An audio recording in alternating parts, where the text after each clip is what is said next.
Gusto ko malaman kung totoo. Dahil nga sa curious kami kung pupunta sila sa ilog, tinuloy namin yung balak namin kahit nagmumukha na kaming stalker. Ewan ko ba, iba kasi panahon ng mga LM days at high school days Kakatuwa kahit nagmumukha ka ng tanga. Back sa pag-stalk guys, sa pagsunod. So ginawa namin ang lahat para hindi nila kami mapansin. Tago kami sa likod ng poste, sa kanal, sa puno, sa damuhan at sa mga bato. Kung meron siguro nagbebenta dyan ng stealth potion, binili na namin So, sa pagsunod namin sa kanila, ay napatunayan namin na sa ilog nga talaga sila pupunta. Men, lalangoy nga talaga sila sa ilog. Tara, dali, huwag kayo papahalata. Gagi, kinikilig ako men.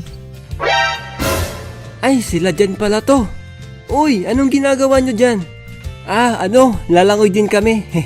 Di ba? Oo nga, kayo, lalangoy din ba kayo? Oo, tara, dito na kayo sa amin. Hindi nila alam na sinundan namin sila kaya nagkunwari na lang kami na lalangoy din kami. Yung spot na pinuntahan nila, doon din naman talaga kami lumalangoy. At doon na nagsimula ang malalim na pagkakaibigan namin sa kanila. Tamang kwentuhan, tamang swimming lang, may nagpapaturo pa nga paano lumangoy.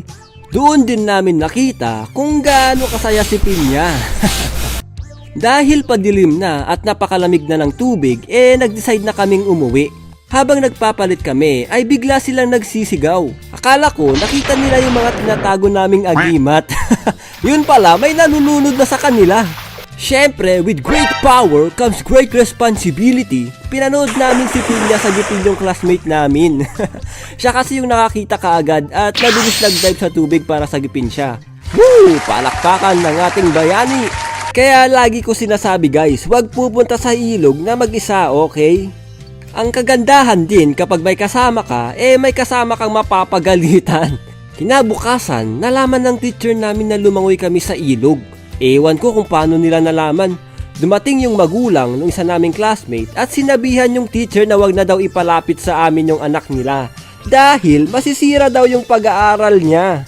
Honor student kasi yung isa naming nakasama sa ilog. Wala naman kami magagawa kasi iniingatan lang naman ng magulang niya yung pag-aaral ng anak niya. Tingin niya ata sa amin, mga bad influence kami. Totoo ba? Mga bad influence ba tayo mga men? Hindi ko alam men. Basta ang alam ko, wala tayong tinatapakang tao.